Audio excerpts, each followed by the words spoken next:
Olá a você que está assistindo a TV Câmara pelo canal 16 da NET. Está começando agora o programa Vitalidade. O assunto de hoje é vacinação.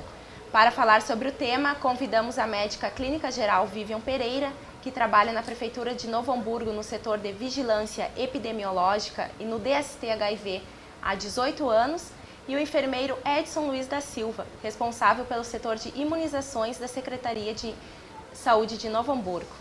Vivian e Edson, sejam bem-vindos então ao programa Vitalidade. Obrigada.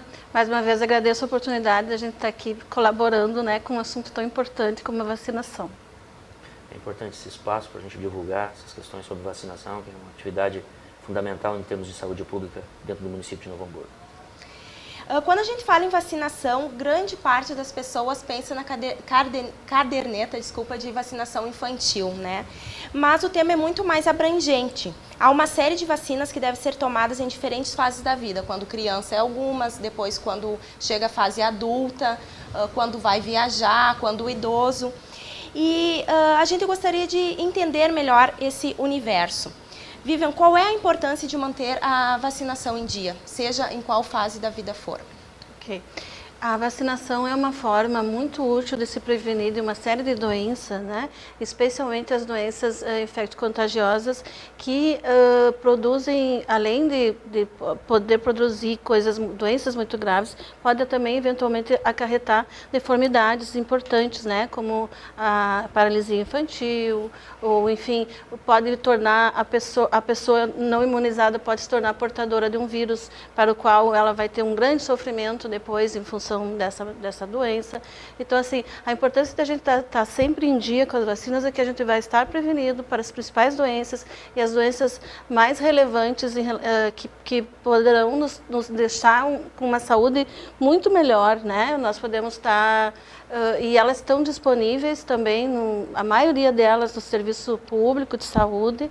Então, é uma ferramenta bem importante em relação à nossa saúde como um todo. E como, Vivian, a vacina ela age no corpo humano?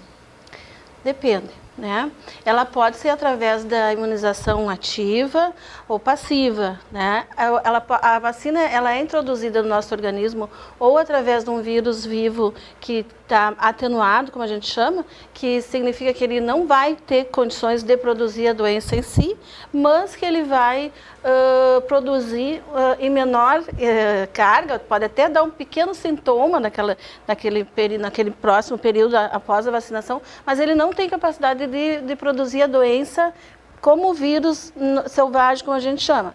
Então, a pessoa vai criar anticorpos e, se eventualmente ela se defrontar com o vírus selvagem, como a gente chama, que seria o vírus da doença, ela vai estar com condições de responder adequadamente e não vir a desenvolver a doença.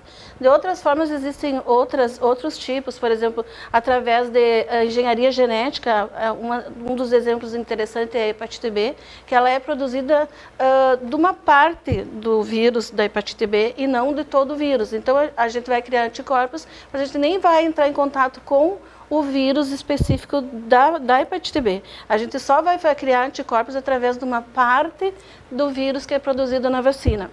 Outras vacinas são produzidas com vírus inativados, ou seja, eles não têm nenhum poder de desenvolver a doença, mas vão criar anticorpos. E existe ainda dentro desse todo contexto a imunização passiva, que seria através, então, da aplicação direta de anticorpos, acho que o Edson pode complementar junto nessa parte, porque é o dia a dia dele, então, são essas as formas principais em que a pessoa vai adquirir a imunidade, a resposta adequada quando entrar em contato com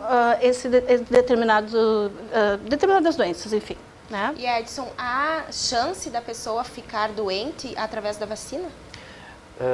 Todos os imunobiológicos que estão disponíveis na rede pública, eles são bem toleráveis, são bem aceitos pela clientela que recebe a vacinação, e há a possibilidade, uma margem de 5 a 10% de eventos adversos, que a gente chama, que é o evento que pode ocorrer pós-vacina. Tipo, a criança faz a vacina e tem um pico febril, que é uma resposta a presença do imunobiológico dentro do organismo dessa criança. E é um evento que a gente chama de evento esperado, que não se deve se amedrontar com isso, é um evento que passa, ele é sujeito a acontecer com algumas crianças, uma média pequena, né? E existe a possibilidade de utilizar um antitérmico, alguma posologia que possa diminuir esses eventos esperados da vacina. Isso é variável de criança para criança, né? Mas no geral, todas as vacinas são bem toleradas e é possível que essas crianças sejam imunizadas adequadamente com todos esses produtos que a Vivian já citou. Hoje, o Ministério disponibiliza em torno de 10 vacinas no calendário vacinal básico. Então, a criança, ao nascer, até a faixa etária de 5 anos... Isso. Desde que ela nasce. Desde que ela nasce. Ela começa a receber um número grande de vacinas a partir do nascimento, até a faixa etária de em torno de 5 anos de idade, até menor de 5 anos. Se começa pela vacina BCG, que é a vacina contra a tuberculose, uma vacina super importante, que protege contra a doença. Essa é a vacina que tem que inflamar? É essa vacina que se faz no braço direito, que se faz logo ao nascer, no município de Novo Hamburgo, que é uma iniciativa da própria Secretaria Municipal de Saúde, se vacina a criança dentro do hospital municipal, se disponibiliza esse imunobiológico para as crianças lá dentro, junto recebe a vacina contra a hepatite B, nas primeiras 12 horas de vida, isso é fundamental também. Logo após, a partir dos 2 meses, ela recebe uma outra vacina, hoje no calendário chamada pentavalente. Anteriormente, até o ano passado, era uma vacina chamada tetra, que eram só 4 componentes da difteria, tétano e coqueluche e o hemófilos influenza tipo B. Então são 4 componentes, 4 bactérias que eram produzidas e eram utilizadas para vacinação. Hoje é 5 produtos, esses 4 que eu já citei, junto com a hepatite B. E aí a criança recebe aos 2, 4 e 6 meses. Esse mesmo produto chamado pentavalente. Depois, com 1 ano, essa criança recebe a vacina tríplice viral, que é contra cachumba, rubéola e sarampo. Né? Vale a pena ressaltar também que a partir no terceiro e no 5º mês de vida, recebe a vacina do meningococo C, que também é uma vacina importante. Após 1 ano, tem outros reforços, de novo de vacina DPT, da vacina também, vacina inativada contra a poliomielite, que é a vacina anteriormente que se chamava da vacina da gotinha, o pessoal usa popularmente dizendo isso, né? Hoje é uma vacina inativada, é uma vacina injetável, que se faz aos 2 e 4 meses, e a famosa vacina da gotinha se usa aos 6 meses e com 1 ano e 3 meses. E tudo isso vem bem detalhado na caderneta de vacinação infantil. E isso faz parte também do processo de puericultura, de avaliação dos primeiros 5, 7 dias após o nascimento. O pediatra reforça sobre essas vacinas na rede pública, né? E essas crianças recebem orientação também nas salas de vacina. Hoje o município disponibiliza 21 locais onde nós temos essas vacinas em todas essas unidades que possam imunizar as crianças logo nos primeiros anos de vida. Né? E aí são muitas mães, elas ficam em dúvida agora entre dar a vacina na rede pública e na rede particular. Até você comentou da pentavalente, nas clínicas particulares eles falam em hexa. Né? Quais são as diferenças fundamentais assim? E há a mesma necessidade de se recorrer às clínicas particulares ou as vacinas oferecidas pelo SUS, elas também têm a mesma função? A eficácia das vacinas é a mesma, né? O que se tem de diferencial é assim, a vacina pentavalente, como o próprio nome diz, são 5 componentes que eu já citei, protege contra a difteria, tétano, coqueluche, contra a bactéria de hemófilos influenza tipo B e hepatite B. O que causa essa? A bactéria hemófilos, ela está sempre vinculada às questões das meningites, né? Basicamente, está muito... Doenças respiratórias, né? Em geral também. A vacina Hexa, ela ainda além desses 5 componentes que eu citei, na rede privada ela tem um componente contra a poliomielite. A vacina contra a polio está nessa vacina, então são 6 produtos. Então ela tem um complemento a mais, né? Vai proteger, vai diminuir uma injeção, né? Porque na verdade na rede pública essa criança receberá uma vacina penta e separadamente recebe a vacina inativada contra a polio. Então ela recebe as 2 aplicações, aos 2 meses, 4 meses, 6 meses. Com a Hexa, o que reduz? Reduz uma aplicação, porque o produto já está, a vacina inativada polio, já está inserida no mesmo produto da hexavalente, né? Então facilita nisso. E também a possibilidade de ter menos eventos adversos. Mas isso, a penta tem sido bem tolerada pela maioria das crianças. E a decisão de se buscar a rede privada é uma decisão de cada um, individualizada do cliente, do usuário, do sistema de saúde. Mas assim, o que a gente fala e reforça é que a vacina da rede pública é uma vacina confiável, uma vacina que é importante, né? E a proteção das duas vai acontecendo na mesma. Acho que mais importante... Eu gostaria de ressaltar uma coisa. Eu acho que fica a critério das pessoas poder fazer as suas vacinas também no serviço privado, né? Mas eu gostaria de ressaltar assim, o quanto eu trabalho há 18 anos, eu vejo o cuidado que se tem em relação à rede de frio, da manutenção da vacina, da aplicação adequadamente, de uma pessoa bem capacitada para aplicar. Então, assim, eu sou uma grande entusiasta da questão da vacinação no serviço público também. Não desfazendo, obviamente, mas também é importante que o serviço público, que tem todo esse cuidado, a gente sabe, né? Ele sofre todo um cuidado, uma fiscalização, vamos dizer assim, de outros, né, do Estado, né, da Federação, para que se tenha qualidade, eficiência, né, nessas vacinas. É uma das coisas que funcionam muito bem, eu acredito que é o Programa Nacional de Imunização. E prestar atenção que quando a gente for fazer no serviço privado, que seja também um lugar adequadamente, onde a gente tenha referências, né? Porque a gente precisa ter também essa fiscalização, esse cuidado no serviço privado.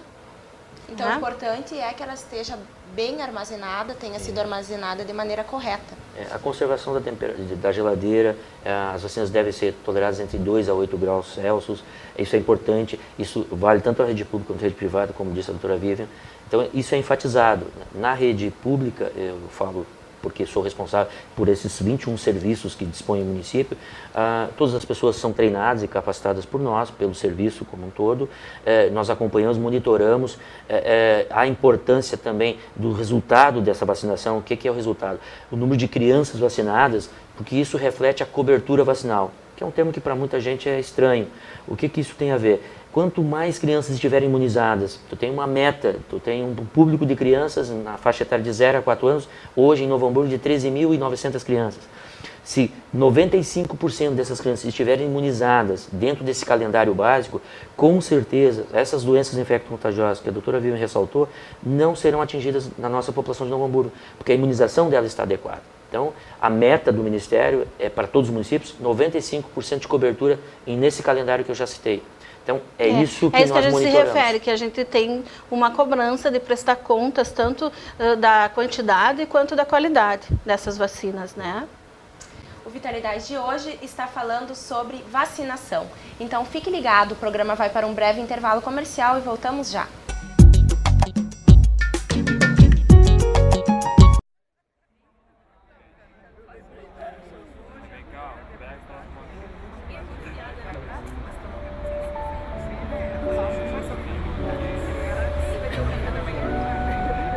Cada um com os seus problemas. E o CVV? Para escutar os de todo mundo, ligue 141 ou acesse o site cvv.org.br e encontre apoio emocional. CVV, a linha da vida.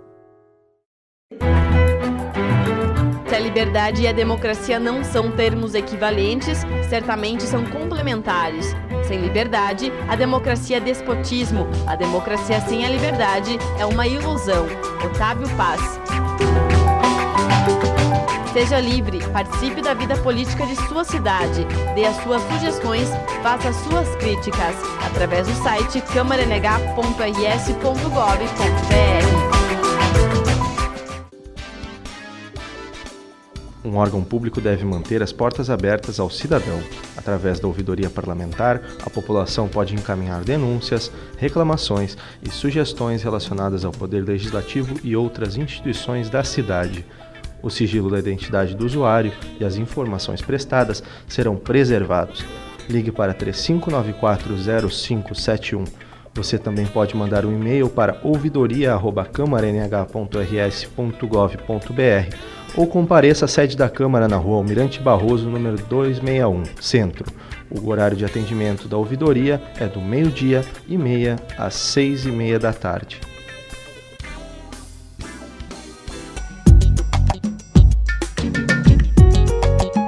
Estamos de volta com o programa Vitalidade. O assunto de hoje é vacinação. Para bater um papo conosco, estão aqui na TV Câmara a médica clínica geral Vivian Pereira e o enfermeiro Edson Luiz da Silva. Edson, Então, além da caderneta infantil, há uma série de ações feitas pelo governo para manter a vacinação em dia das crianças, como o Zé Gotinha, né? Por que isso é feito? É um reforço ou é para tentar manter ela em dia mesmo? A intenção do Ministério, esse ano tivemos novamente, né, todos os anos se tem incentivos de campanha para buscar imunidade, buscar que as doenças não venham a ocorrer, né? Esse ano tivemos a vacina contra a influenza, que é a vacinação que ocorreu em abril, que priorizou crianças de 6 meses a menor de 2 anos, trabalhadores de saúde, doentes crônicos, idosos, gestantes. Então, esse foi o público-alvo. Depois, em junho, tivemos a campanha contra a poliomielite, que é a campanha da Gotinha, como tu falaste, do Zé Gotinha, onde se intensifica e se busca as crianças, revisa calendário e aí busca-se os faltosos, porque ainda temos pessoas que não estão ainda mantendo seus calendários em dias, e se o calendário estiver em dia, com certeza as crianças estarão longe de contato com esses problemas, né? Se a caderneta está em dia, ela precisa ainda tomar essa dose como um reforço? Ou daí não precisa ir até o posto? É importante o reforço, principalmente assim, porque nós temos ainda a questão da doença, da poliomielite, em outros países, principalmente na Ásia, ainda existe o vírus vacinal, o poliovírus selvagem circulante. E as pessoas viajam e circulam. O Brasil conseguiu erradicar a poliomielite há mais de 20 anos, não temos casos de poliomielite no país, graças às campanhas que intensificam essa proteção. Então é fundamental que mesmo com o calendário em dia, se procure as campanhas e se intensifique isso, né? E é assim, para retomar essa questão que a gente tinha falado no início, né? Algumas vacinas, então, são de vírus vivo, atenuado, né? Com baixa capacidade de produzir a doença, mas com capacidade suficiente para desenvolver anticorpos. Ou vírus inativados, né? A polio, a gotinha, é o vírus vivo atenuado. E ela precisa ser colocada na comunidade para que o vírus possa circular e criar o máximo, né, de imunidade possível. Então, essa também é uma das razões da campanha, é disseminar o vírus atenuado para que, se eventualmente passar pela comunidade um vírus selvagem, as pessoas já estejam imunizadas, né? Além disso, só para comentar, indo nessa linha, assim, ó, a questão do vírus vivo é o que a gente vai ter que prestar atenção em relação às vacinas da gestante, do adulto e do imunossuprimido, né? Não sei se... É isso mesmo que eu ia te perguntar agora sobre, no caso, as grávidas, os idosos, essas outras faixas saindo um pouco do calendário infantil. Quais são as vacinas para cada época dessas e que cuidados têm que ser tomados? Certo. Então, assim, ó, uma coisa interessante é que as pessoas, quando chegam no consultório, lá entre os 20 e os 30 anos, vamos dizer assim, a gente pergunta, e as vacinas de adulto, né? Não se lembra mais. Eu acho que eu fiz, eu acho que eu não fiz. Então, assim, eu tenho empreendido um esforço no sentido assim de que pelo menos as pessoas, né, que nessa faixa etária busquem informação se elas já tiveram a caderneta em dia, porque se ela tiver a caderneta em dia, por exemplo, ela só vai precisar fazer um reforço de tétano. Ela não precisa mais repetir as 3 doses. Já foi o tempo em que se fazia não sei quantas vezes de dose, cada vez que a pessoa se machucava, ia lá e fazia 3 doses, né? Hoje em dia não é mais assim. A gente faz um reforço, esse reforço dura por 10 anos. Eventualmente, se ele tiver um ferimento de risco a partir de 5 anos dessa dose de reforço, ele deve fazer um novo reforço, né? Então, o tétano é uma das vacinas que tem que estar em dia na fase adulta. E junto com o tétano vem a difteria, né? A gente praticamente não aplica tétano sozinho, vem sempre acompanhado da difteria. Então, difteria e tétano é uma das vacinas. A outra vacina importante é a triviral, que já faz também na infância a partir de 1 ano, né? E tem que fazer 2 doses a partir de 1 ano para se considerar imunizado. Se a pessoa não está em dia, ou se já passou muitos anos, não tem certeza, na dúvida se faz um reforço triviral, que é a vacina cachumba, sarampo e rubéola, que são doenças muito importantes que a gente consiga estar imunizado, especialmente a questão da rubéola, que estava muito implicado há alguns 20, 30 anos, né, atrás, com a questão de cegueira, surdez, malformações, abortamentos, né, que é a questão da rubéola. Isso, porque elas adquiriam esse vírus, né, passavam para os seus bebês, e hoje em dia, com esse recurso, fazer o reforço da triviral, a gente já está protegendo também o feto, né? E ela pode tomar já quando está grávida? Não. Aí é que está a questão. Quando a gente fala de vírus vivo e vírus não, enfim, inativado, né? O vírus vivo, mesmo que ele seja atenuado, ele não está indicado para pacientes gestantes, porque pode eventualmente passar a barreira placentária e fazer algum tipo de problema. Até é incomum, na verdade, por exemplo, a rubéola, se eventualmente uma gestante se vacinou para a rubéola, a gente acompanhou uma série de situações quando teve aquela campanha da rubéola, uns 2, 3 anos atrás, e não houve nenhum problema, né? Porque é um vírus, assim, ele é bem, a imunidade é criada a partir de uma quantidade mínima, né, de virulência, tá? Mas, assim, de qualquer forma, não está indicado vírus vivos para gestantes, não está indicado vírus vivo para quem é imunossuprimido. E imunossuprimido se entende, então, pacientes portadores de HIV, pacientes transplantados, pacientes em uso de corticoide crônico, pacientes que estão fazendo algum tipo de quimioterapia, né, ou alguns tipos ou outras coisas que eventualmente se incluem, que tem que ser avaliado. Então, não é indicado nessas circunstâncias. E de vírus vivos atenuados, nós temos no nosso calendário